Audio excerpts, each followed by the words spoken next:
Run it back one more time. Okay.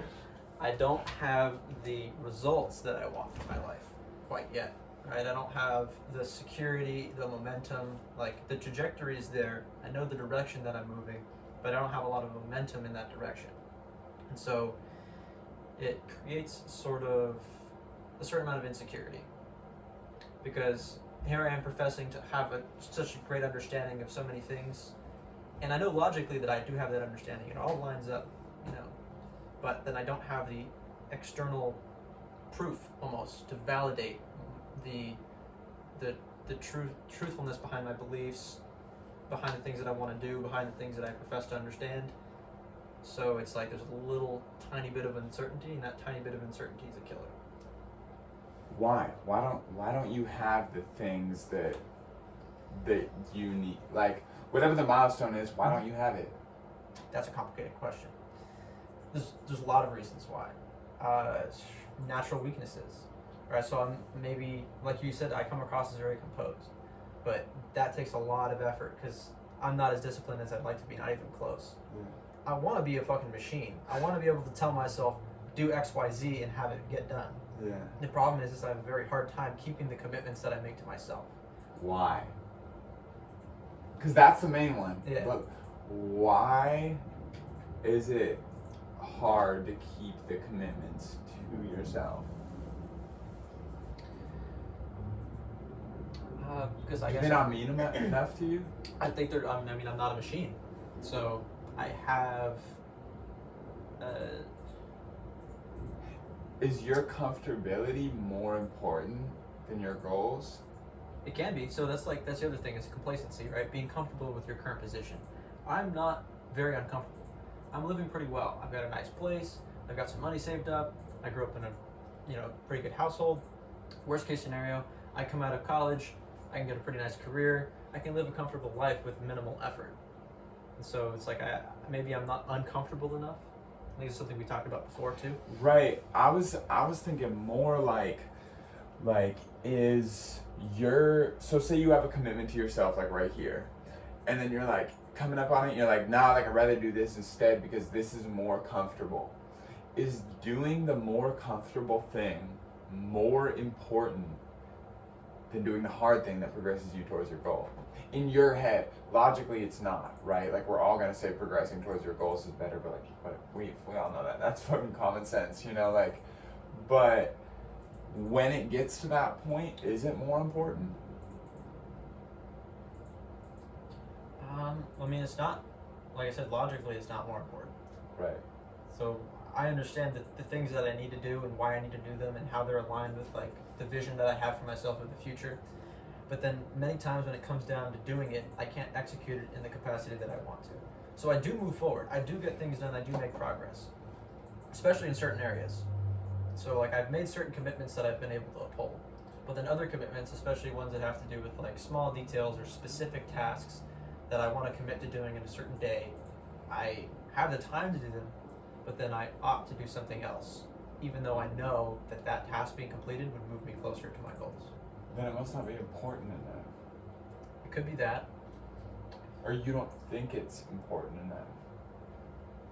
You know what I remember talking about with you before? Is do you think that, like, your belief and your understanding, what's it fucking called? Like, takes away from your ability to, like, make commitments and work as hard as you want to because you have so much belief in just that your understanding is going to take you where you want to go? No, because I also understand that that's not how the world works. So I have a lot of belief in my understanding and that it'll help me, but I also know that there's two primary predictors for success. There's openness, which is highly correlated with intelligence. That's like my understanding of the world, my ability to understand complex things. But then there's also conscientiousness, which includes orderliness and industriousness. So not only do I need to be intelligent, I also need to be organized and hardworking.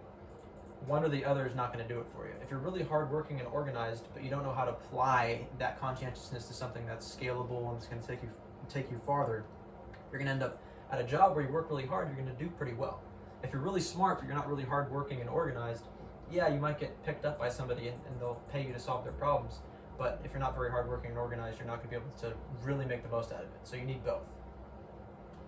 And I understand that. So I don't have this false belief where it's like, oh, I'm so smart that I'm just going to ride on my intelligence for the rest of my life. It's like, yeah, maybe I can get somewhere with that, but not really, not where sustainable. Not where I really want to get. Yeah.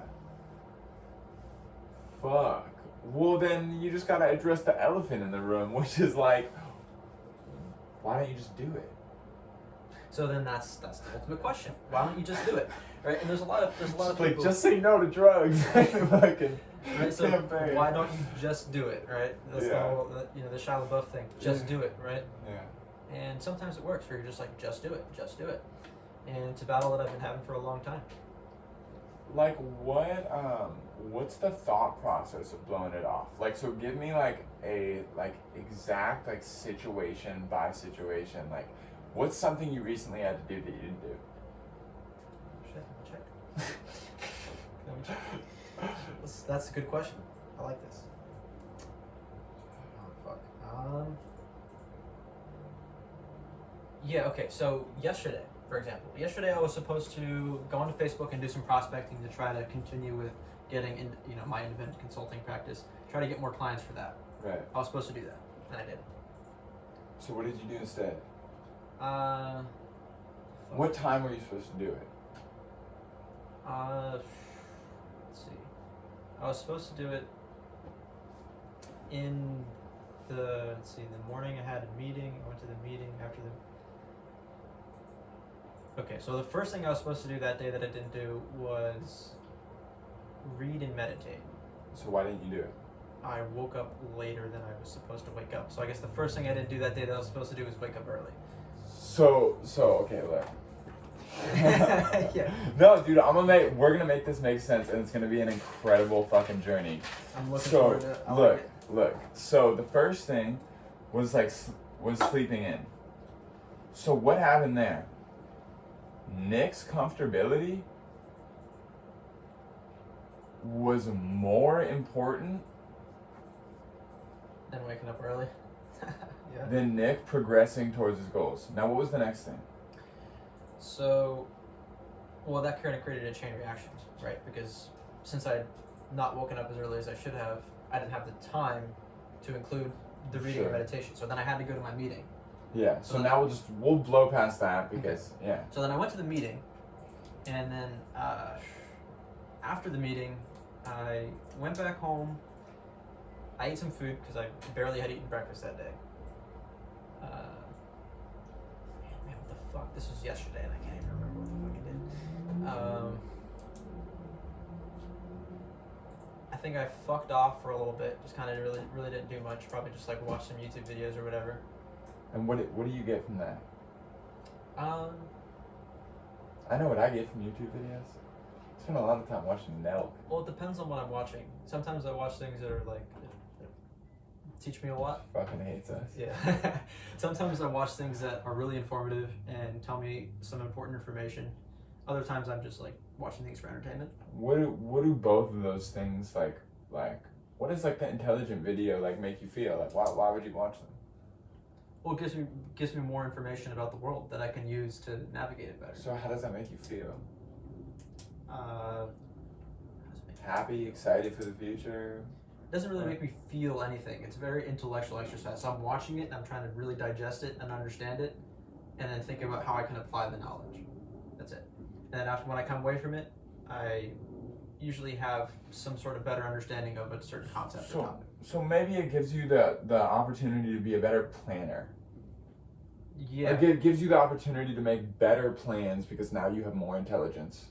Yeah, I can a better decision maker. So it makes me wiser. Yeah. So wiser.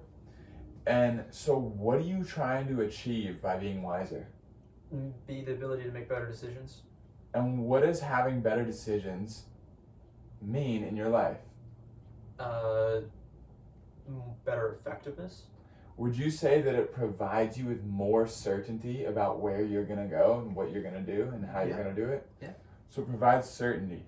Now, what does certainty in life when you fucking get into a huge marriage dispute and you're fucking fighting for $1 million that you might have to give your bitch ex-wife, and you see the papers come in and they're like, no, you get to keep the $1 million. You don't have to give it over. What does that fucking certainty give you? Comfort. It gives you comfortability. That's not where you're going with that, yeah. So what's the next thing, bro? Okay, the next thing? Well, then I read, because I was like, okay, well, I have some time to read. I might as well read. Actually, no, I had a call with our first client. So I had a call with Phyllis, and Shout out Phyllis. Yeah, shout out to Phyllis. I helped make a spreadsheet for her the night prior for her to set up, to track her costs and her projects so that we can help her with her business. And I basically explained and showed her that spreadsheet, told her how she can use it, how it would help. And then talked about some next steps. We're going to help her out with her marketing so that she can start targeting the people for her REITs that she can sell to. After that call, talked to my business partner about, how we're going to actually help her, like what specific things we're going to teach her how to do on our next call. After that, that's when I read. So then I read when I was supposed to read in the morning. Yeah, so then you did it. Fuck it. Yeah, so I read. You gotta rearrange it. It was pretty cool. It was really interesting. It was about geniuses, and I won't go into it. But okay, wait. I gotta stop you because I just had a thought. Maybe I'm wrong. Maybe I'm right. Go. But do you think there's any chance that your drive to learn and understand is completely motivated by a desire to cultivate certainty in your life? So the more you know, the more certain you're going to be about where you're going to end up, and therefore the less fear that you'll be in. Well, I know a lot, I know where I'm going, so I'm not going to be in as much fear anymore. I'm more certain about this situation. And like we could add comfortability into it, but I don't know, like that's just, it feels like a tangent. So like I want to talk about certainty. Like, do you feel like a desire to attain knowledge is completely motivated by a desire to have more certainty because that means less fear? No, because if I wanted certainty, I know exactly how I can get certainty. There's a direction, there's a path that's very certain, where there's lots of certainty. Lots of security, lots of stability. But don't you want certainty in what you want? Well, yeah, everybody wants certainty, right? Whenever we're making investments, we weigh two things. We weigh the return and the risk. You want to minimize the risk and maximize the return.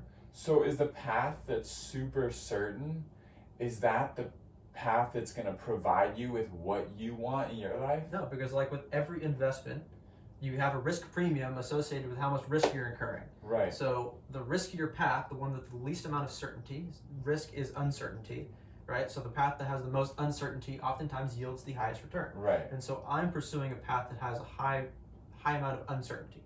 Yeah. And so minimizing that uncertainty is helpful for sure in pursuing that path, but it yields the highest return, which is why I'm going for it. I'm risk averse, but I'm pretty risky. I'm willing to take on risks. Right. So knowing that you're taking a path that doesn't provide a lot of certainty, like, do you just put a lot of value on trying to minimize that certainty or that uncertainty as much as you can? I mean, like you're like, oh, this path is going to provide me with a lot of chaos, a lot of uncertainty, so I need to do everything in my power to just create as much certainty as possible instead of just taking the fearful steps one after the other. Sort of, because it's just calculated. It's a calculated approach. If I'm going to take a step, I want to have enough certainty to know that it's a step in the right direction and that I'm not going to be stepping into a lake, right? So I need to have a certain amount of assessment about the direction that I'm moving and what lies in front of me before I take that step. So the question is, how much certainty do you need before you take the step? Right.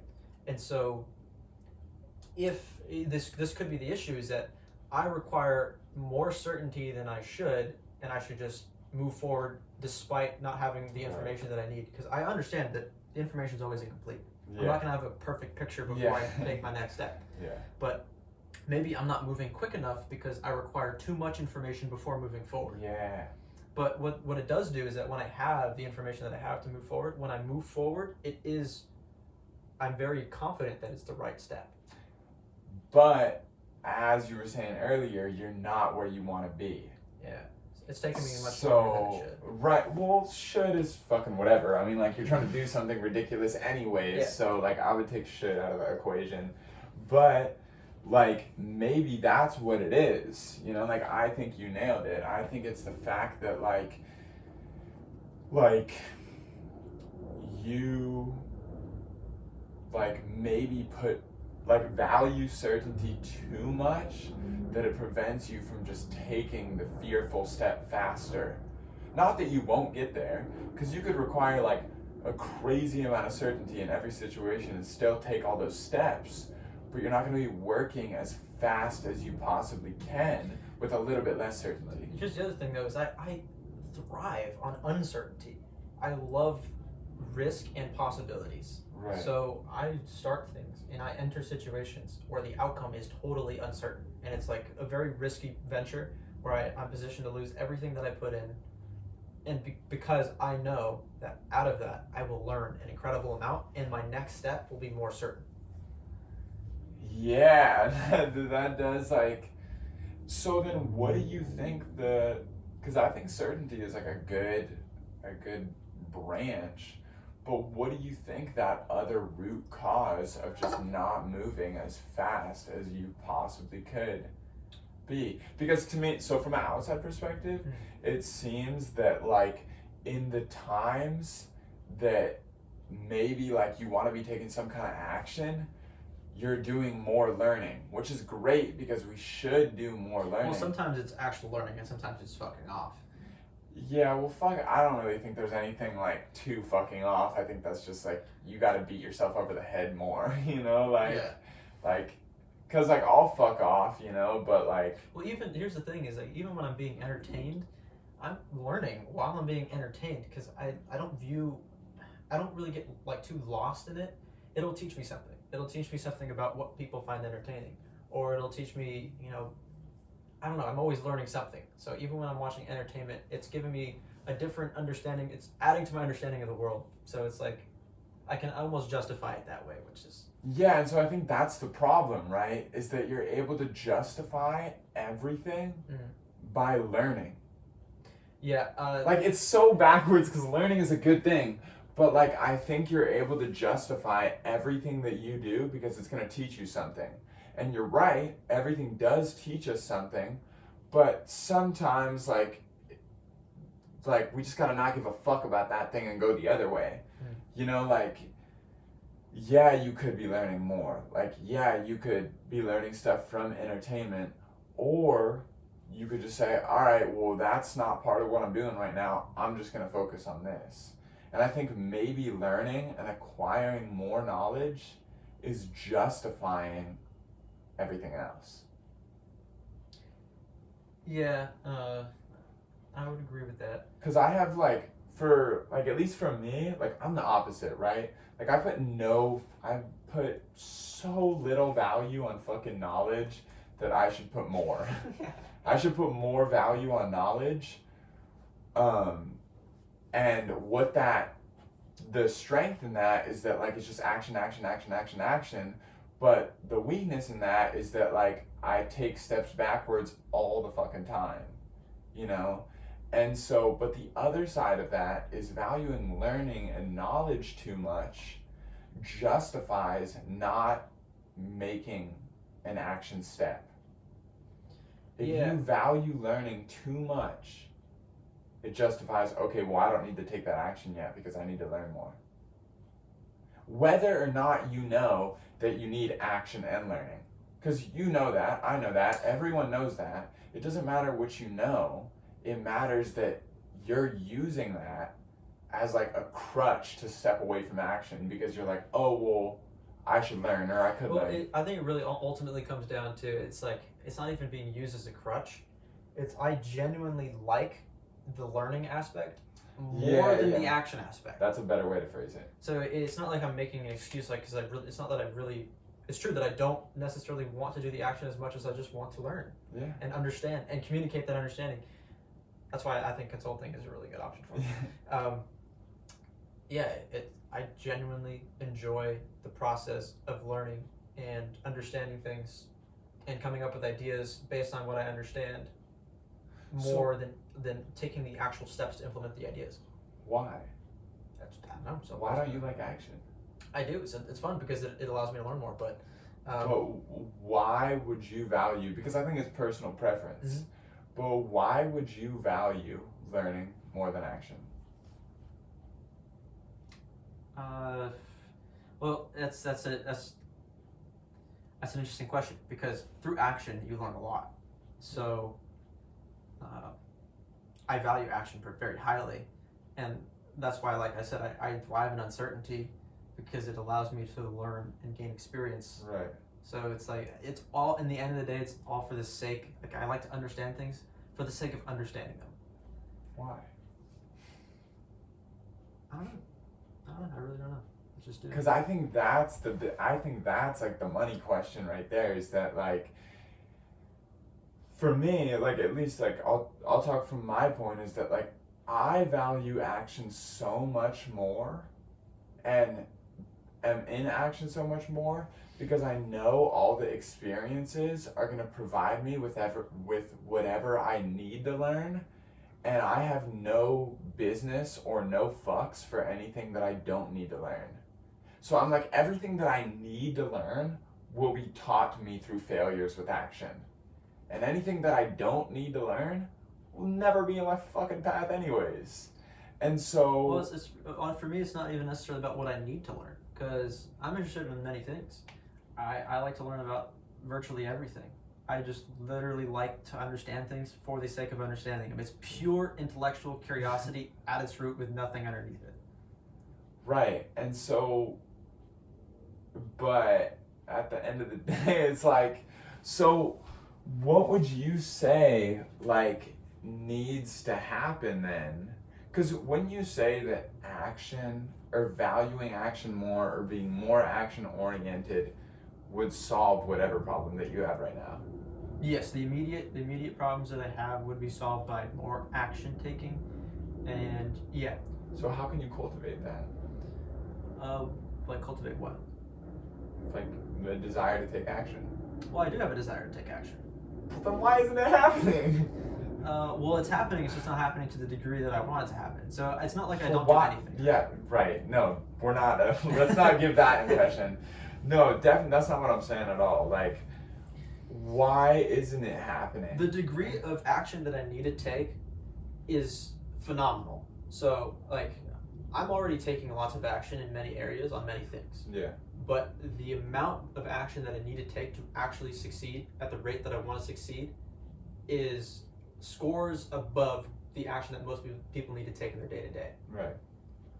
Because the aspirations that I have are so much larger than the vast majority of people. And so why aren't you doing that? Because you have the knowledge. I need to take a supernatural amount of action, and I'm already like predisposed to not wanting to take action. So it's like, I don't know, it's hard to explain. Right, so you're already, no, I get what you're saying. Like, you're already predisposed to, like, steer away from taking the action. And just, like, learning and just trying to understand for the sake of understanding. Meanwhile, I have these pursuits that require, like, this much. So, like, my capacity is here, and my natural capacity isn't that low. But then what I'm aspiring to do is much greater. Well, it's like dieting, bro. Like, you just put the fucking fork down, but put the book down. You know, right. like that's like, do you think it's that simple? I don't think it's that simple. No, it's not just, I mean, it's not like, first of all, it's impossible. I can't just put the book down. There's no way. Why? Because the book is everywhere. There's not a book. Yeah. Like, this conversation right now is serving the same purpose that reading a book would. Same, like, it's all at the end of the day. The ends is the understanding, is the learning. Right. So the book is just a means of doing that as well, just like everything else. I've told you many times in our conversations when I talk about socializing or building connections with people, what's the ends every single time? It's developing a greater understanding. Right. Yeah. I don't know then. Well, it's not even just that. It's also imparting that understanding on other people. So I like to understand things, and not just so that I understand them, but I want to understand them so that I can also explain them to other people. Right. So, like, do you think there's a way to change your thought process? To what? To being able, because you're a person who like has goals and takes action towards those goals. So you're already developed. Yeah. You have your goals and you take action. You just need to run this race faster. Yeah. So, like, why can't you just run it faster? Is it that you've literally run out of like hours in the day? It's energy, really. I've got time. It's energy. Yeah. Energy is a more scarce resource to me right now than time is. And so like how, like what do you mean by like not having the energy to do it? So what I mean is I start the day off. Yeah. My energy level is pretty high, right? I can get a lot done. So I knock out my priorities first. The first thing I do. School and shit. Like, no, fuck school. Which is ironic because school is all about learning, right? But school requires, I believe it requires low energy, but I'll get to that. The first thing I do is I usually work out. Health is my number one priority because I know that without my health intact, everything else is going to crumble. I'm not going to be able to learn. I'm not going to be able to take action. I'm not going to be able to do anything if I'm not healthy. Yeah. So health is the first thing. So the first thing I do in the morning is I work out and I eat. Okay. The next priority is quite literally on my whiteboard. It says learning. So number 2 is learning. So I will read and I will meditate. Reading is learning from an external source. I get somebody's knowledge and their perspectives added into mine and integrated with the way I think and my understanding of the world.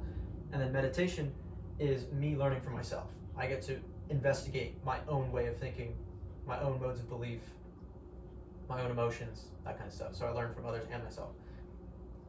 That's the first thing that I do in the morning. And then like what, like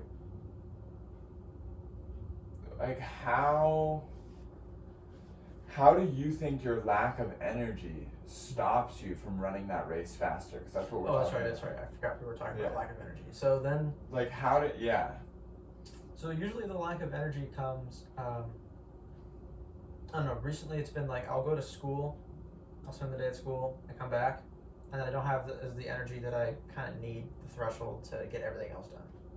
So I opt to go into comfort.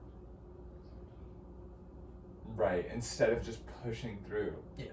Then maybe it's just pushing through. Like maybe we're just intellectualizing it all too much. I need to become a crackhead. Like yeah. That's what I was saying. I told it like 10 times. Like I just need to be a straight crackhead, and for a short period of time, because I just need to get momentum. Because once you build momentum, you don't have to do as much crack anymore. Yeah. Yeah. So. Yeah, like maybe we're just intellectualizing it too much. Like maybe that's all it is. Yeah. Because I'm apt to do the same thing. Like when shit gets rough or my life is stressful, like my work ethic sometimes slows down because I just rather be comfortable. But what's interesting though is I don't get stressed. I don't experience like that feeling of stress that people are always talking about, where they're like, "Oh, I'm so stressed. It's like, it's very occasionally I can feel overwhelmed, but it just amuses me.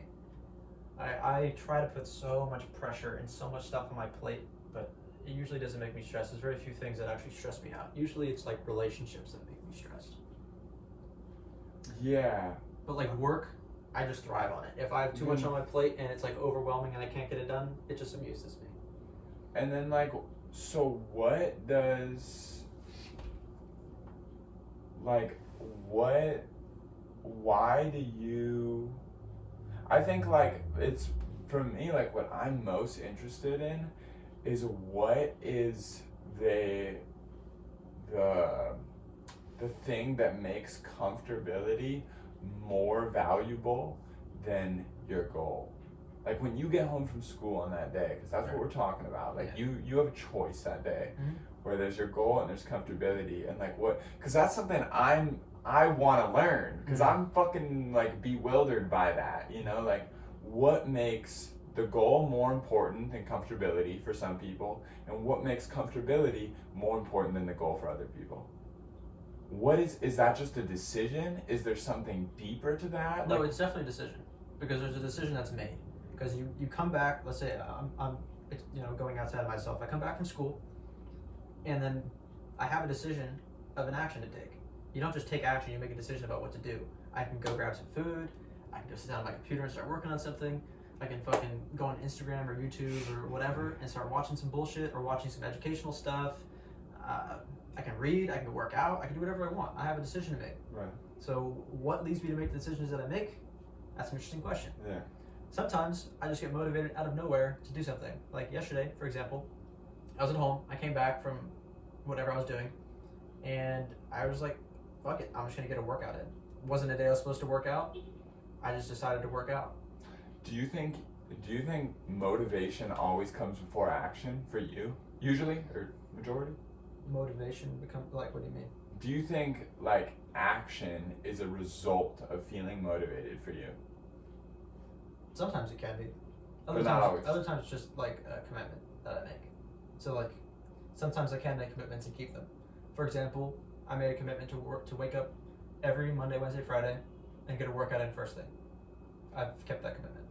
I've also made commitments to make sure that I read at least 1 book a month or 2 books a month for a certain period of time, and I've been able to keep those commitments. Would you say that the only difference between those commitments and the other ones is that those commitments are valuable enough to you to make you follow through with them? It's a couple of things. It's yeah, they're valuable to me, sure. But so are the other things that I want to commit to. But are they as valuable? I think it has more to do with the time to seeing the results. So when you work out, you see results from working out very quickly. Yeah. In your physique, in your strength, in the way that you feel. Yeah. Even after a single workout, you're feeling good. After a few weeks of working out, you're stronger. You look better. So you get the ROI very quickly, and you can see it. You can see your progress very tangibly. Same thing for reading. You read a page of a book, you can learn something that's profound that changes the way you see the world. Right. And you can internalize it and see how it can be applied, and so that's a very clear benefit that you got from that action. Or you finish a whole book and the same thing. So I think it's just the time to benefit is smaller. So it's just patience? Yeah, I'm impatient as shit. Yeah, it's patience. Yeah, but here's the other thing though, is because I know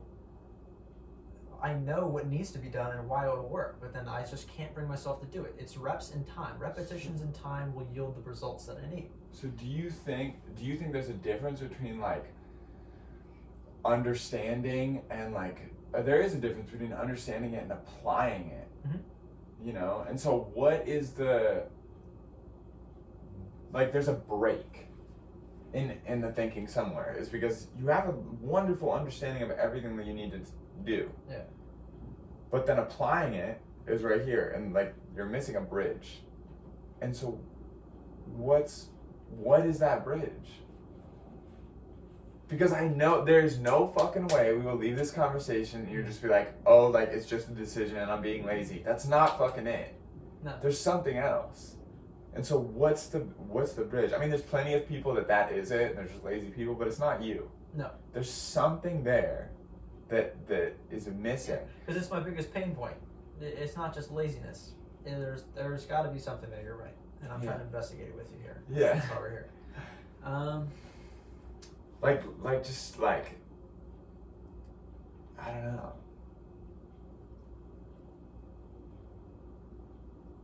You and me, man, same problem I've been working on for years. It's like the biggest issue that I have. So it's like, it's not... Yeah. Well, it's a big roadblock. I mean, maybe it's a problem because I think it's a problem. Maybe if I just stop seeing it as such a big issue, then in my mind it won't become such a big issue and it won't be so daunting. And maybe. I mean, but still, it's like, if it's been an issue for so long, like, I don't know, like, I just, like, I feel, like, unsettled, like, thinking that it's literally just like, oh, well, you just need to try harder. Because I mean, I try pretty fucking hard. Yeah. Yeah, man, it's a crazy battle. It's a crazy little battle. I've been fighting for all. It's more like a war. There's been many battles. What if you just like? Yeah, fucking.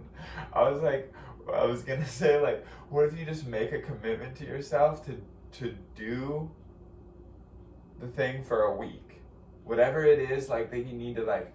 What if you come up? Well, that's my plan for this following 30 days. Is to I have a schedule.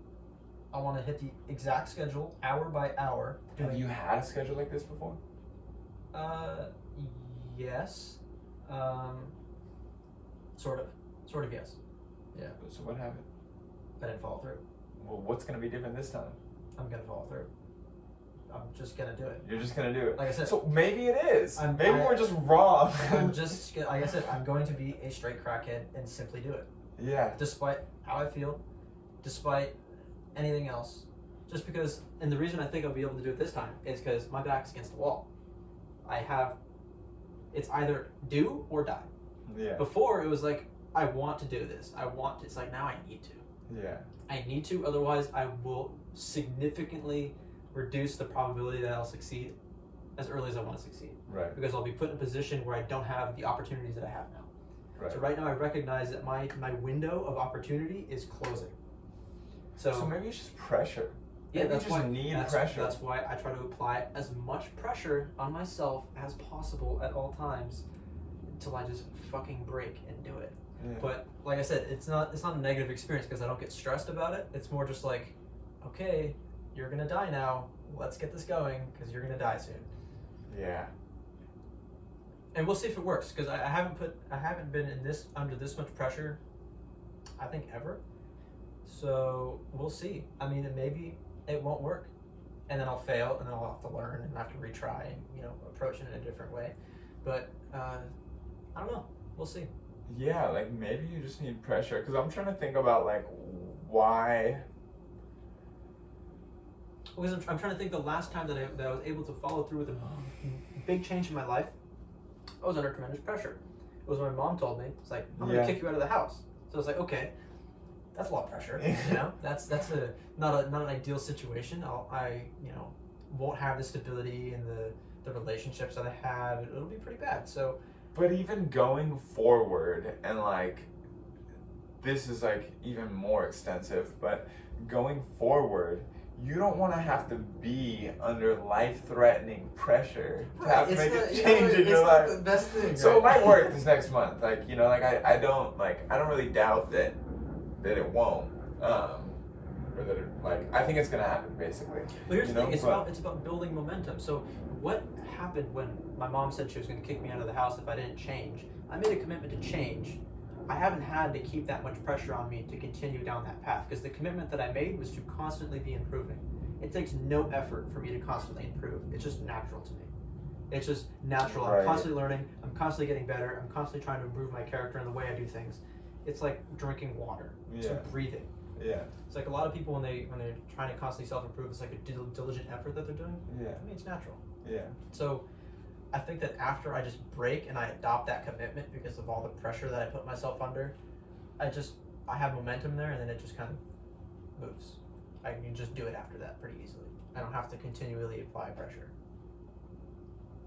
Yeah, hopefully. Hopefully, because I mean, I think that when it comes to making big changes, that the pressure is necessary, and then it's like there's a rock that you're trying to push. You need to apply a lot of pressure at first, and then once it starts moving, it's moving. And I think that's like me. Like I'm a rock that doesn't want to move, so I have to put as much fucking pressure on it as possible until it just finally moves. And do you think the reason that you don't want to move is purely because of comfortability? I think it's a big part of it. Yeah. It's a big part of it. It's the comfort. It's comfort's a big part of it for sure.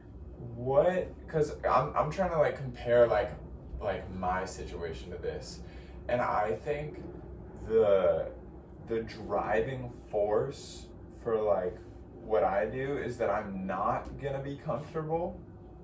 Like I maybe I'm comfortable here. I have like a nice house, I should stop recording. Fuck you. Wait. No, it's probably just low battery, but it's still recording. You probably want to plug it in though.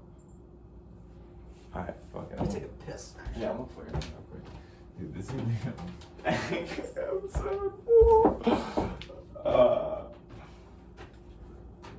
Necesito usar el baño. Hey, you got a extension cord?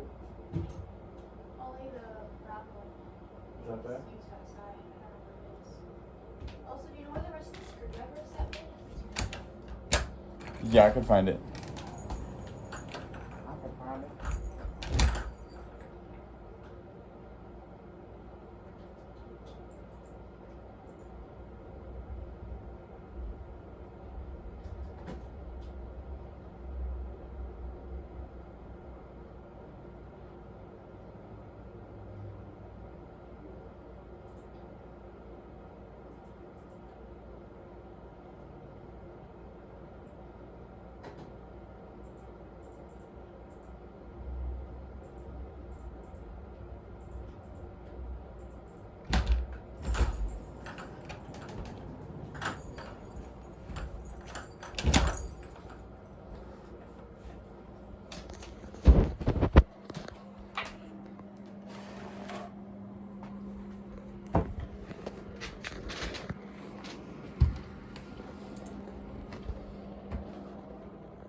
I'm plugging my shit into your computer right now.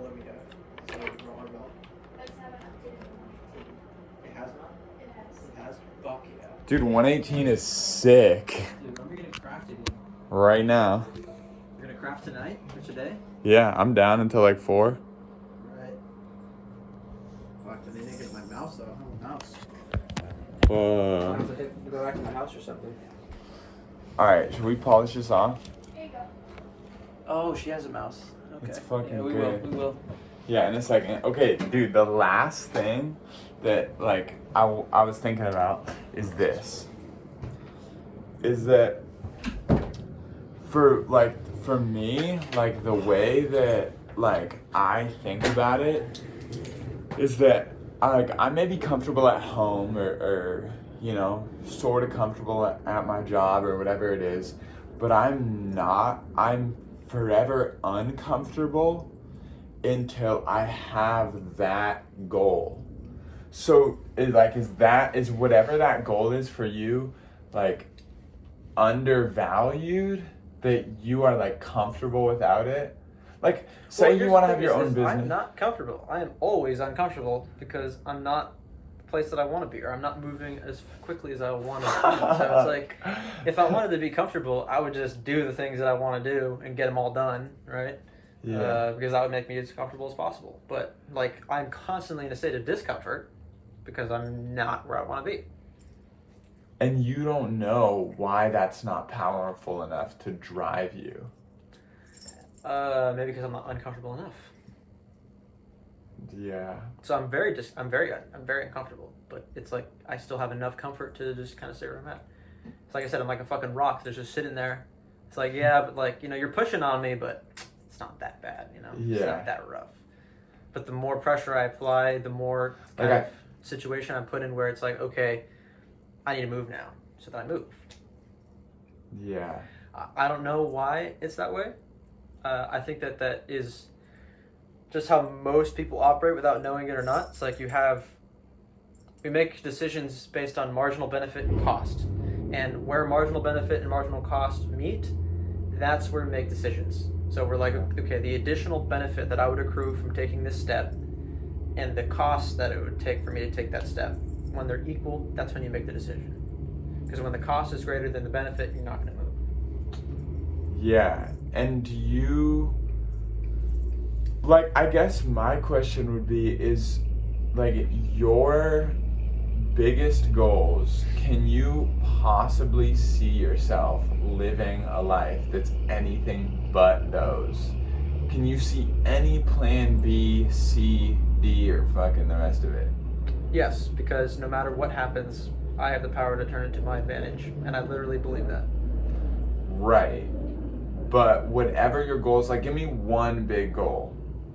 Well, just one of the many. my ultimate end game Yeah, give me the ultimate end game. is to, it doesn't necessarily have to be through this medium, but start my own school where I can educate the quote-unquote leaders of tomorrow. I basically want to have influence over the world indirectly, because I know that me alone, I'm not capable or smart enough to like lead the world. So I want to create a system that influences people and places them in positions of power so that they can lead the world through a paradigm that I sort of built. So I want them to be, I basically want to be Stoics, to have a similar philosophy to life that I do, and to just be good leaders, because I think we have bad leaders. I think our leaders are ineffective. So my ultimate end game is to build that institution that creates better leaders. Yeah. And so could you see any other life where you do not have that? Like, could you see yourself dying without, like, not dying, because, like, I guess, could you see yourself ever giving up on that if life just went, like, completely the other way and just settling for something less? Could you see yourself ever settling for something less? That's what I'm trying to say. In some ways, yes, because I can do that same thing for my own kids if I were to have kids. So that's the problem. Well, it's like that's the bridge. That's the thing that stops the, like, or that chooses comfortability over goals, is that you may want it bad. You may really fucking want it. You may, like, feel like you will affect people so positively with the world and put great leaders in the world. But if you can see it any other way, that even little bit of doubt or a little bit of, oh, I'll just settle for, like, bringing great kids into the world, that doubt is going to come to every little thing. And then say you're, like, this is super hypothetical, like, you're young, rich, and handsome, so you're probably going to find a wife, but say you don't and you're 35, that little bit of doubt is going to be transferred down and be like, oh, well, maybe I could do it this way. And so that's what I think it is that it's just the fucking little tiny bit of doubt that's like, well, I would settle for less if it's not possible. Well, it's not even like settling. It's more like I believe I have the ability to be content and happy regardless of anything that happens. So everybody I know and love could die in a tragic accident, and I would still find a way to become content and satisfied with my life. It's more just like a system of belief that I have that nothing can crush me, and I'm like totally, I don't know how to explain it, solid, I guess. So that's like that composure that you speak of. Yeah. It's like I'm unfazed by anything because I just have this belief in myself that no matter what happens, I can find a way through it. Well, that's probably why I'm a fucking workaholic, because I have this belief that, and it's probably better to be on your side. To be honest, it's probably better. But for me, I think what drives it for me is my okayness and my, like, sanity and my, like, emotional sanity to keep me on planet Earth is completely dependent on achieving my goals, which is pretty fucking unhealthy, honestly, for me to say it out there. But I think that's why, like, I think you just helped me, like, dissect why I think the way I do, is because for me, it's literally do or die. I do not see this shit any other way. There's nothing I'm willing to settle for, and my entire sanity depends on this goal. Now, is that insanely dangerous and insanely risky? Fuck yeah. But do I bang my fucking head into the wall trying to work at everything as hard as possible? Fuck yeah. Yeah, and I definitely know that. And yeah, I'm not like that at all. My emotional sanity, my ability to be content and sane is reliant on nothing and nobody. Yeah. Like, I'm telling you, nothing can faze me. Yeah. You put me in, if you're torturing me physically, probably the most uncomfortable thing you could ever experience is just being physically tortured. I will retreat into my own mind and be perfectly content in my own little space in my head, experiencing tremendous pain and I'll just take the suffering nobly. Yeah. And that's probably why, like that's the reason why. And I think that's probably the better side to be on, is to be just more comfortable with yourself, not dependent on goals. But I think the reason I'm not is because my fucking sanity is based in achieving my goals. And maybe that's something that you can just make up in your mind to cultivate insane work ethic, is that if you were able to convince yourself that your sanity is dependent on this goal, because my sanity may not even be dependent on that goal. I don't know, because I'm moving towards it right now. Well, that's what the pressure is. The pressure is me convincing myself in some weird way that it's dependent on me achieving the goal. Yeah. Because, and the thing is, those are always in the back of my mind. I know that if the world around me crumbles, I will find a way. And so it's like, I'm trying to convince myself that the goals really matter and that everything that I want to do is really that important. You just believe nothing matters. But it's not even that I believe nothing matters. It's more that I believe that no matter what happens, that I can still find a way to be content and satisfied. Right. Because it's a decision. You can choose to be content and satisfied, or you can choose to not be content and satisfied.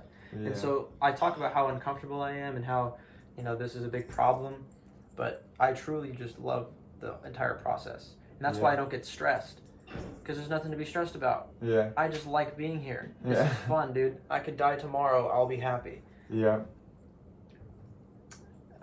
But yeah, it definitely holds you back a little bit from achieving things, because you're like, well, I'm already happy. Yeah, you're like a monk.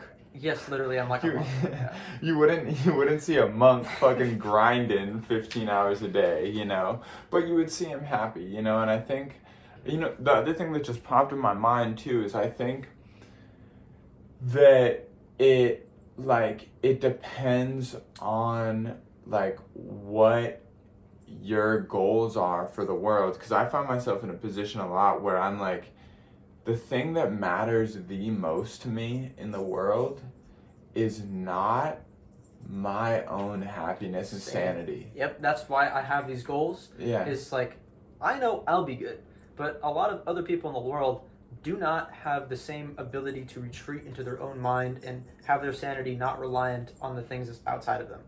So I want to increase the standard of living of people in the world who don't have that ability. Okay, chill out, bro. Hey, relax, dog. I want to give other people positive experiences and provide value to their life, because, I can go fuck off and become a monk somewhere and be content. But then there's lots of other people in the world who are still suffering, and I don't think that, in the back of my mind, even in my monk state of mind, that I will be truly content knowing that I didn't help other people. Because that's ultimately, what's the most valuable thing to me. Right. And then, then the question becomes, why? Because for me, that's enough. I know I'm gonna be okay, but I am, desperately motivated by needing to continue to have a positive effect on the world around me through my music. And that means more than my sanity. That means more to me than my life, my money, my family, my friends, my anything. Right. The thing that matters the most to me is that I continue to have a positive effect on the world through music. And that's the same thing for me, and not necessarily through music, but just in general. I would rather go insane than not have a lasting impact on the world and other people. I don't know. It's just. Well, then, what's the difference? What difference? The difference between me and you. Why? If that's the same, is it not valued enough in you? Well, no, it's because I know that I can and will have a positive impact on other people, no matter what mechanism I use to do it. Right. If I become a poor, destitute monk in Nepal, I can still consult other people and provide them a way of thinking that will enhance their life. If the entire world crumbles around me and society collapses, I can still serve as a pillar of sorts and give people hope or a way of thinking that's empowering. Right. And so it's like no matter what mechanism I use, I can have that effect. It's just a decision, so long as I don't have my character corrupted by anything outside of me. Right. So my character, as far as I'm concerned, is uncorruptible. Yeah.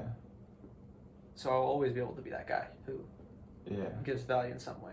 And it doesn't even have to be like in that way. Maybe it can just be by making somebody laugh or making somebody smile or being kind to somebody in some way and helping them feel better about themselves. All of that is a positive experience you're providing. Yeah. No, I think so too. Just at what scale? I want to do it at the greatest scale possible. Yeah. I want to start an institution that educates the leaders of tomorrow who become presidents, governors, mayors, top lawyers, top corporate business owners, and that they're doing everything that they're doing with their power for the betterment of other people, for good, and that has a lasting impact on humanity. That's my hope. Yeah. But you can scale it down too, to just smiling at somebody when you're walking down the street. And do you... Yeah, I mean, it just goes back to like... Because I know I would be satisfied in any position like that I was in, you know, like... But for whatever reason, that's not enough for me to ever consider... I don't know, like maybe I'm just over controlling. You know, like maybe I just want to control too much. I don't know. What do you think the difference is? I'm fucking interviewing you the whole time. What do you think the difference is that makes it that, like, because we're talking about the same thing, right? Yeah. Like we both value having a positive effect on the world more. Right. And we both know that fucking no matter what, even if the world fucking crumbles, it's probably gonna be alright. You know, just eat fucking mangoes in Nepal and fucking kick it with some monks, dude. Like, it's gonna be fine. But what is the difference between how I value my goal and how you value yours and how it's directly connected to work ethic? That's like what we're getting down to. And not even that one is better than the other. I'm not concerned with that. I'm concerned that what is the difference in thinking? Because you're not even arguably, like, absolutely more sane than me, for sure. That may be the case. I don't know. I mean, do you truly believe that no matter what happens, that you can come out on top in some way? No matter what. Like, I meditate on some crazy shit. Yeah. Like, the worst possible things you could imagine happening to everybody I love, I've thought about. Yeah. And I've found ways to persevere in those imagined realities. So Yeah. maybe that's it. It's like, I truly believe that I will find a way. And maybe you don't truly believe that. I'm trying to think, because I don't think that I won't endure pain or suffering. I know I'll endure pain and suffering, but shit's always been alright. Why isn't it always going to continue to be alright? You know, it's like I don't know. It doesn't seem, I can't think of a situation where I would ever tell somebody, oh, if that happened, I wouldn't be alright. I wouldn't be. Why wouldn't I be? I mean, you know, shit might suck for a while, but I would be alright. But maybe there is one. I don't know. I can't think of one that would be like, holy fuck, the world would end if that happened. What if you were completely alone and everybody in the entire world was gone? Would you be alright? Yeah. You know what it is? Dude, this goes into another concept too that I like fucking really started believing when I first got clean. And I think it goes back to like the action thing. I'm so down to do and try whatever because I can always do one thing. Let's kill myself. You could, yeah. And that's my that's my driving force for action. I feel like a lot of the times it's like I don't find myself in fear that much of trying new things or refraining from trying things because I can always die, and I always will die at the end or at some point, you know. But I don't. Yeah, like if I was the last man on Earth and I was just here and there was nobody around, like what? Well, what would even define me, like me being alright or not, or like I'm just last guy. Like maybe I'm sad, maybe I miss everyone, maybe I die, maybe I kill myself, but like it's all. What does it mean? What does it matter? I'd say it's like your emotional state and the thoughts that you have, and whether you would characterize them as more positive or more negative. If I was the last man on Earth. Yeah, I mean, you'd be extremely lonely, right? I'm sure I would be lonely. Mm-hmm. But I'm also like not really concerned with it either. I haven't thought about it as much.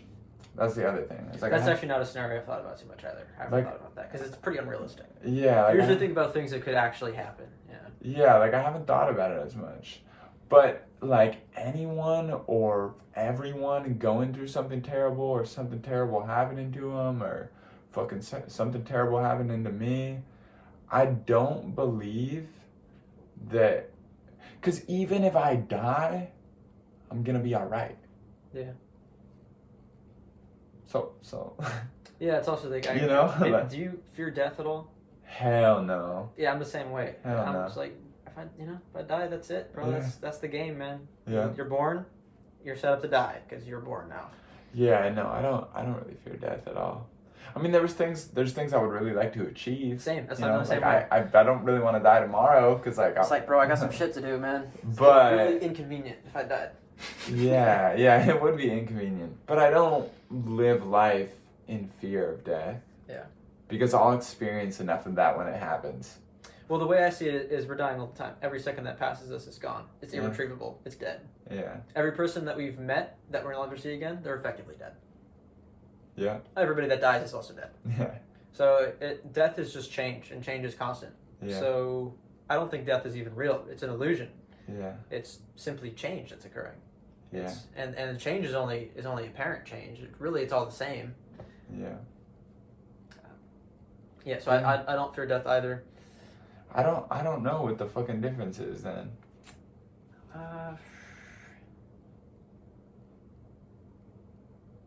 I think the only possibility. Actually, I don't fucking know. I'm thinking about what the difference is. Why are you taking so much action, but not as calculated?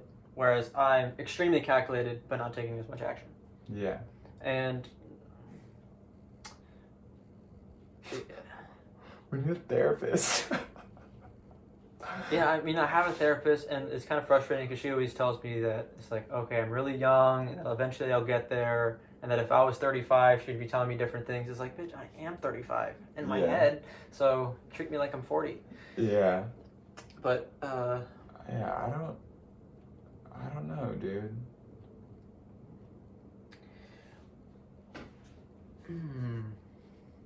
Anybody want to help us out here? Yeah, if you made it this long through our therapy session. through my therapy session for the most part. Yeah. So it was a rough start, but the bottom line is, and here's the clip right here. Why am I taking more action that's less calculated, and Nick is extremely calculated and still takes action, but just less action? Why does that happen? I think it could be just the way that we go about things, like our natural processes. But the big stump here is that it's not something that is interchangeable. Like, you don't decide some days that you're going to be a more action-oriented person, or you haven't came across a point in your life where you're like, all right, I'm going to be action-oriented now. I mean, we'll see. We'll, like, have to check in next month or some shit. But, like, we'll see. But, like, it hasn't happened yet. Well, I do make an effort to become more and more action-oriented. It's just like, and that's a calculated decision. So it orients back to, like, the original basis, but... So do you, I mean... If this is like, if there's a yes to this answer, like, we're gonna look real stupid. But like, from where you started at, which was probably like little action, to December fucking 12th of 2020, do you feel like this has been a steady incline, or do you feel like it's been an incline and like a plateau? Oh no, there's no plateaus. So do you feel like you have slowly made more and more action over time, and it continues to get better? Dude, I track the amount of hours I work. Really? So I can see month over month, year over year, how much action I'm taking. And it's visibly improved. I track the amount of hours that I read. I track the amount of hours that I work. I track the amount of times that I work out. I track the amount of times that I meditate. Yeah. So I can see month over month, year over year, how often I do each habit. And looking back at the last 2 years, I'm reading more, I'm working out more, I'm meditating more, and I'm working more. So then it's just a slow process. This is my theory. You just don't have the patience you need to have for yourself. Yeah, that's what my therapist tells me. She's like, "You're so impatient." Okay, yeah, I get that, but like, I don't know if being patient is maybe. Well, you either need to be here. You got two options. You either need to be more patient with how you're growing into a more action-oriented person, or you need to shut the fuck up and work harder. It's probably a little bit of both. There's two, because that's what it is. Like, you're going to become more action-oriented over time. You've seen it. You've tracked it. It happens. Yeah. But if you want it to be more, then work harder. Yeah, well, that's the thing. It's not just happening. I'm making it happen by working harder. So it's me being impatient is what's driving me taking more action. So it's not like, oh, you need to be more patient or you need to work harder. It's like, no, my impatience is what's driving me to work harder, which is creating that manifestation of me working harder over time. So I think what's going to happen, and this is what I'm talking about, with pressure being applied, eventually creating momentum, is that I'm growing linearly. Eventually I'll hit a critical threshold, a critical mass, where it'll start to grow exponentially. Just like with many other things, you hit a certain point where anytime there's exponential growth, the first part is like this for a long, long time. It doesn't look like it's going very far. Then all of a sudden, it starts to just really high. Yeah. I think that's like my life. Yeah. I think that right now, I'm growing exponentially, but I'm in the early stages of exponential growth. Eventually, I'm gonna hit a threshold where I start to gain momentum, and then everything that I've been working on for the past 5-6 years is gonna compound on itself. Yeah. And I think so too, because I think that big changes happen like in moments of like emotional turbulence, or like a lot of pressure, or anything like that. And I think that that's what happens, because that's what's happened in my whole life. Like, when I got clean and everything changed, that was like a severe moment of emotional turbulence that rocketed me into a new way of living. Mm-hmm. And then, like, I was clean and shit was good for a while, and then when Allie died, that was a severe emotional and turbulence that rocketed me into a new way of thinking, a new way of working, and a new way of acting, And I think that's like, it's probably what's gonna happen. Yeah, I mean, I think that we're gonna be fucked if it doesn't, though. We're gonna be back for episode 13. I think it's gonna look like it's overnight for me. Yeah. So from people on the outside looking in, all of a sudden I'm gonna attain a tremendous amount of success, and I'm gonna be up here, and people are like, how the fuck did that happen?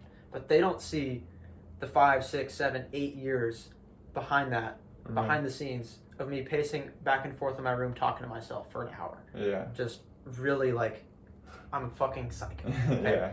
But it's going to hit. There's going to be that critical mass where it does kick off. Yeah. And if it doesn't happen, again, I don't know, I'm not concerned. Yeah. Because that critical mass might not be in terms of that how you define success. Yeah. Is very different. So maybe I don't become a multi-millionaire and that's not the critical mass I hit, but maybe I hit some certain level of enlightenment in myself, in the world, where I'm just like a fucking monk, dude, and I'm just like Buddha or some shit. Yeah. So whatever it is, I'm gonna hit it. Yeah. I don't know. Yeah. That's kind of abstract, but No, I think that's exactly how it works. I think that whatever happens, once you get in a situation with a lot of pressure, you're gonna come out of it more knowledgeable and in a better situation. Nobody knows what that is, whether it's financial, emotional, spiritual, physical, whatever, like whatever. And so yeah, I mean, I think that's a big reason why I don't really get stressed, is because I have that understanding that when I put myself under all that pressure, when there's so much uncertainty, that at the other side of it, if I just make the decision to learn from whatever happens, I'll come out better. And that's the original, like, total firm commitment I made to myself, that I just want to be a constantly improving individual. Right. I wrote this fucking thing because I have a Twitter and sometimes I tweet shit and I draft my tweets. Honestly, I've been thinking about stress while we've been talking, and I think the only thing that truly ever stresses me out is and even I've gotten a lot better at it now, just as financial shit has gotten better, but money is the only thing, and not money for not having enough of it for extra stuff, but in times where I've been fucking down bad and no way for me to get $1.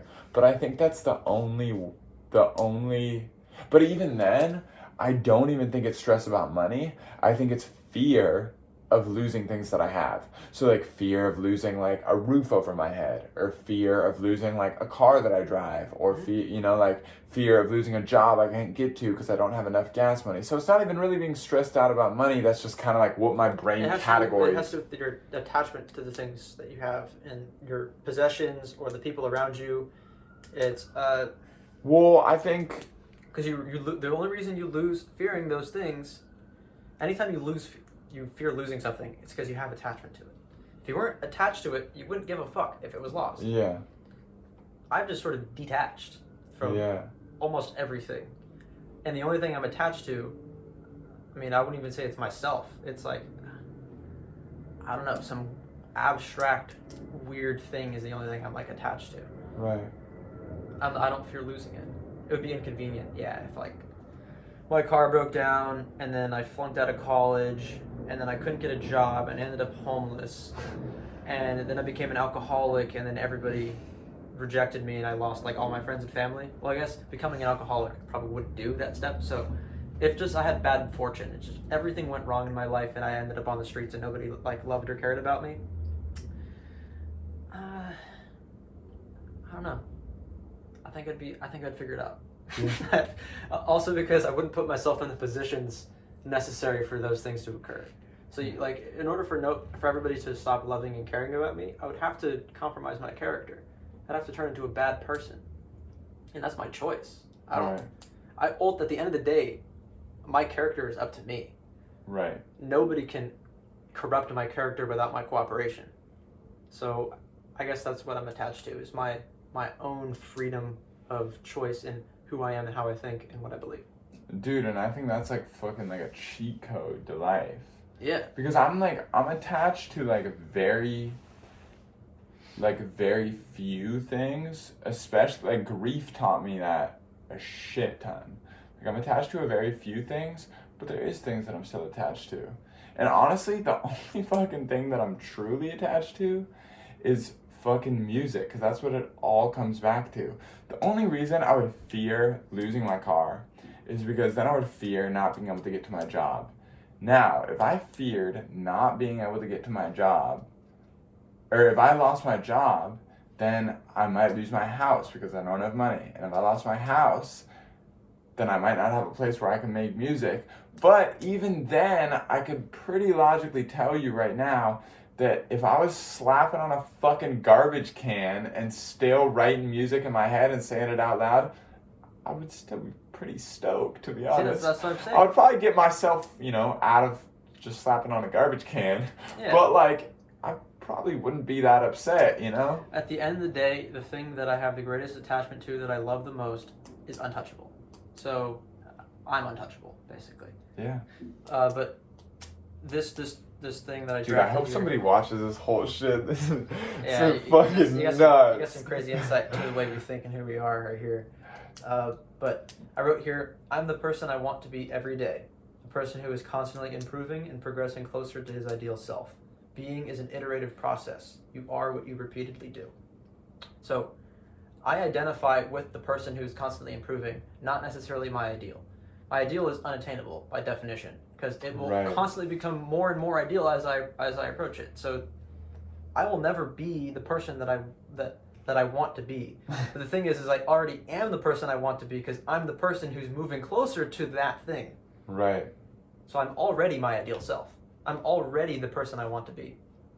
Dude, It's like there's no fixed position. There's not like, it's not like you are just who you are right now. You are what you repeatedly do. So if you're repeatedly improving, you are the person who is improving. If you're repeatedly doing the same thing and stagnating, you are that person who is stagnating, and the same for declining, right? So that's another little mindset, little hack there. Or I just look at my trajectory and I'm like, that's who I am. I'm the trajectory here. Yeah. It's fucking insane. Oh yeah, I love this shit. I kind of like how you just threw it on. when we were having Dude, this I'm conversation. so good. I can't wait to rewatch this shit. Fuck. And speaking of like the fear of loss, I have a little tweet about that too. Alright. The anxious mind is fearful of loss of status, opportunity, etc. In most cases, it comes from being too attached to things outside of your control, adopting a mindset of scarcity, and not doing the things you know you should be doing. And then I say, detach, recalibrate, and execute. The first step is detach. Because if you're fearful of anything, you're attached to it, or you're attached to losing something. You can just simply detach from it. It's that simple. Yeah. Easier said than done. I obviously have attachments to things that I know that I should probably detach myself from. But sometimes I choose to be attached to things to experience pain so I can learn from the pain. I have consciously, this is crazy, this is going to sound really weird to people. I have consciously induced pain so that I can experience it and learn from it. So this is a little bit more comedic, but like it's along the same lines. So when me and Getty were finishing the Comeback Kid project, I had like this one song I wanted to do left, and I didn't have any inspiration to write about it. And I kind of wanted to write about like what like I had like recently gotten out of like my relationship that I was in high school, and like just like I wanted to write a song that was just kind of like more so about like the glorification of like hookup culture and how it's really just a lot more lonely than anything else. And so I literally got on Tinder and went on a date with the purest intention to be like, okay, like I just need to have an experience that's somewhat emotional, that leaves me feeling somewhat sad and lonely, so I can write a song about it. I got on Caltrain, I took it all the way down to Palo Alto, and on the way back I wrote the whole song. We produced it and recorded it. Yeah, that's very similar. Yeah. I do it in my imagination though. So what I'll do is I'll imagine, because we suffer more in imagination than we do in reality. Yeah, So fuck yeah. I can induce suffering on command just simply by thinking about things that I know that I've decided to be attached to, that I don't have to be attached to, but I've decided to, so that I can, if I want to, I can just have a little bit of suffering. I can just induce a little bit of pain, experience that pain, learn from it, refine my character, adjust my tolerance to pain. It's like literally an exercise. Yeah. That's what the imagining terrible things happening to the people that you love can do that. Because whether you like it or not, like you can't completely detach from that. It's about how much you detach will adjust how much pain you have and how you perceive like them and their loss or the suffering you're experiencing will change the degree to which you suffer. I don't know, I feel like I kind of lost my point there. Yeah. No, I mean, I feel like attachment, I think very few people are attached to nothing. But I think that the thing with attachment is that it's like what we were talking about, I think before we turned it on, is that like there's a price to pay with everything. And some attachments feel great. Mm-hmm. I have an attachment to caffeine and sugary food, and I'm not willing to give it up. Like, I like it, and I'm scared of the days of my life where, I won't be able to eat a bag of candy and slam a bang. Why? Because I like eating a bag of candy and slamming a bang. Am I willing to give it up yet? No. Do I know the price that I pay for it? Absolutely. And I think all attachments are like that, and the attachments that are more necessary to get rid of are the ones that are gonna cause you the most pain if you don't let go of them. Or for me, if I don't let go of them, like the day I won't get to fucking drink bang and eat candy won't be that bad. Just be like, I can't do this anymore. It's fine. But the attachments which are gonna like fucking kill me are the ones that I'm like unhealthily attached to. Yeah, no, I agree. I mean, when we talk about detachment, I guess a good question is how do you actually detach from things? I think I have an easier time detaching from things because I can just do the abstraction thing where this whole thing that's happening here isn't even really real. There's some metaphysical aspect to it. So I just go metaphysical and then instantly like I don't even exist. Well, and I think the reason that we have attachment to things is because we aren't the way me and you are. Like you just said, if you went, homeless or whatever the fuck happened, you'd find a way out. It'd be okay. And like I said, even if I was fucking banging on a trash can making raps, probably still be okay. And the reason each one of us probably has an easier time being detached from all this shit is because we know that we would be okay there. Somebody else, maybe somebody watching this is like, fuck, if I lost my house, there's no way that I would be okay. If I thought I wasn't going to be okay without something, of course I'm going to be attached to it. Well, that's what the attachment is. You're not going to be okay because you are attached to it. So you have to ground yourself in something that is untouchable. Yeah. That is how you can detach from everything else. When the core of your sanity and identity as a human being is attached to something that is impossible to touch, then you are ultimately secure. So when your attachments are to things external to you that are outside of your control and can be taken from you at any moment by forces outside of your control, you're going to live in a constant state of fear and anxiety. But when your attachments are oriented inwards to things that are impossible to touch, that you have total control over, then you're bulletproof. And that's the attraction to religion too.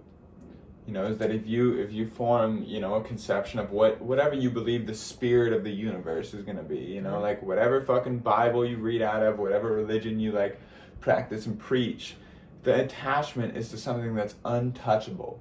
Yeah, it's something God, or it's something that you've created, or a community that you've stepped into that's provided you with this thing that you can be attached to.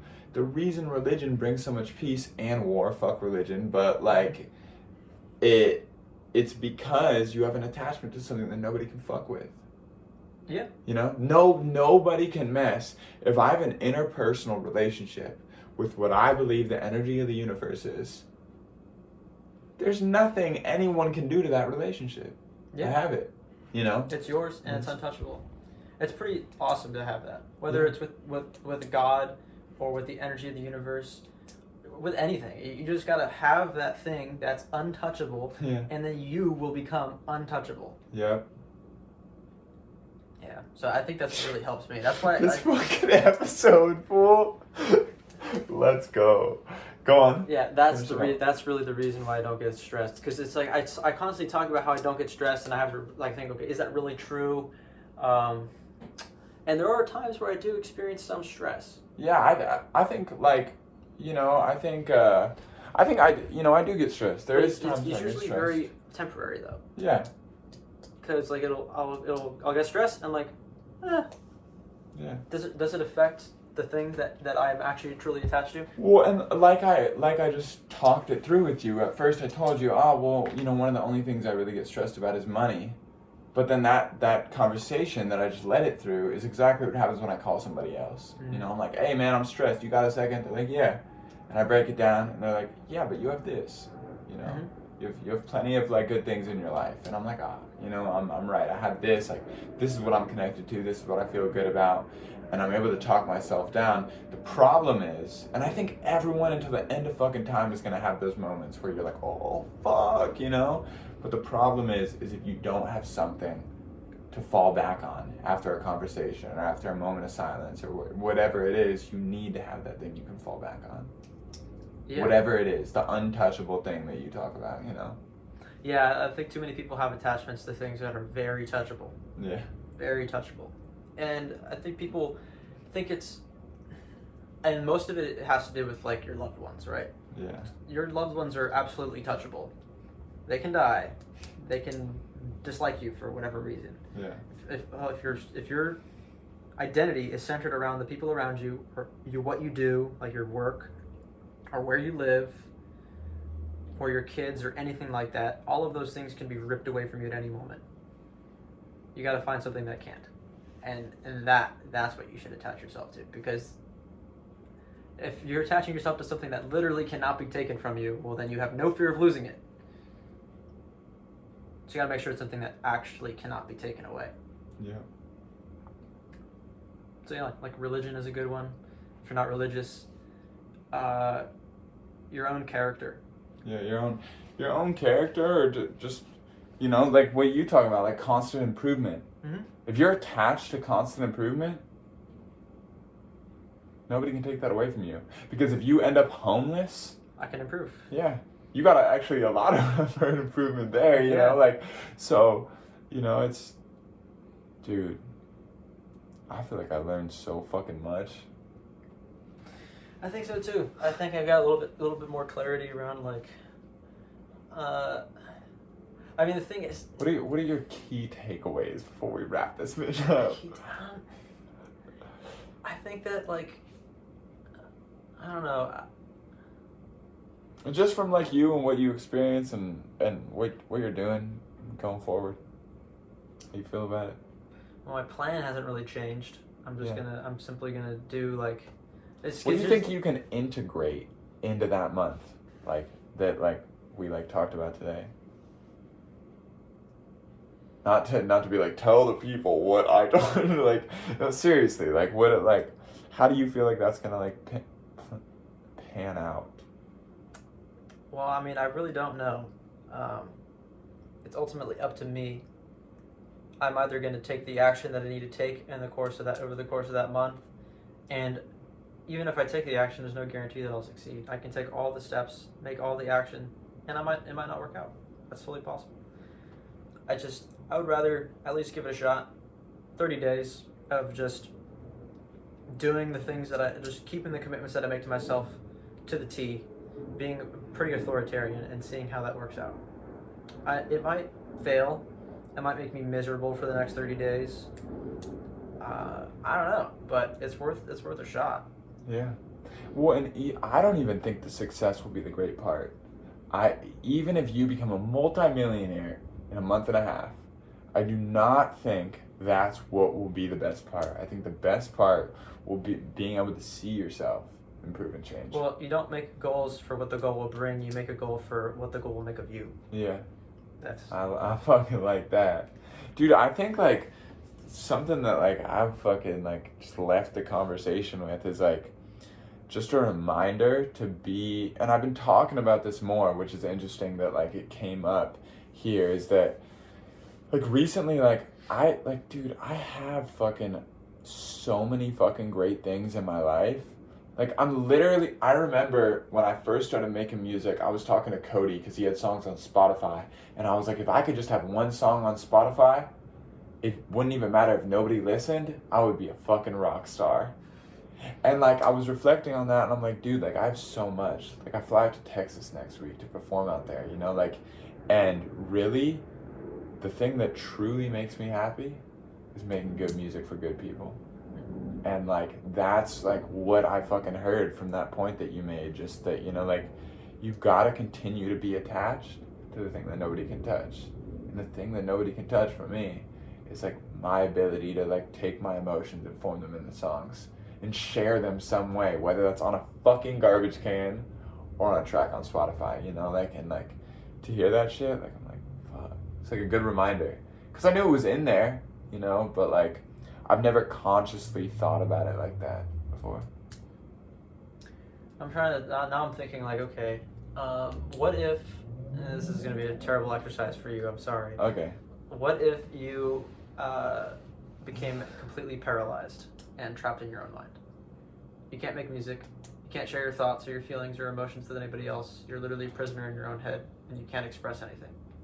Luckily, we're going to probably have some sick-ass med tech that's not going to make that a thing, but... But I can still, because the music starts in my head. And if I was so, like, fried, say my brain was so dead that I couldn't even come up with words, I don't, like, or couldn't come up with words or melodies or anything like that, like, I'd probably just be a vegetable anyways. I meant, like, you have all your conscious faculties, you just can't express, you can't make noise, you can't do any of that. I would probably just figure out a way to make it up here. I enjoy sharing it, right? But that's not where my first love came from. It. You started making it. Yeah, my first fucking love with music was like when I was 11 or 12 writing it.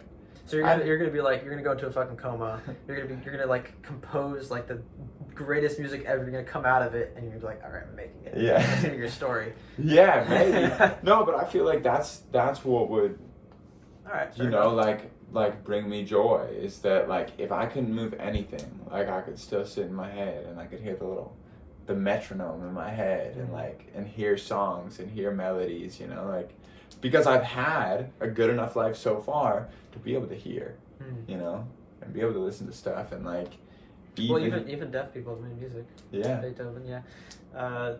It's like vibration is what it is. Yeah. No, that's exactly what it is. Okay, fair enough. I was like, damn, how is he gonna manage to do that one? No, I think because I think sharing it is like a part of it. It's the same way. Like if I wasn't able to share the things that I understood, it's like sharing is a great part of it, but the understanding part itself is the thing. So if I was trapped in my own head in a coma, unable to communicate or share anything, I could at the very least investigate my own psyche for that entire time. Yeah. So I would be able to probably develop a very, very deep understanding of many things. Yeah. Just by, I might go insane, but I've learned a lot. Yeah.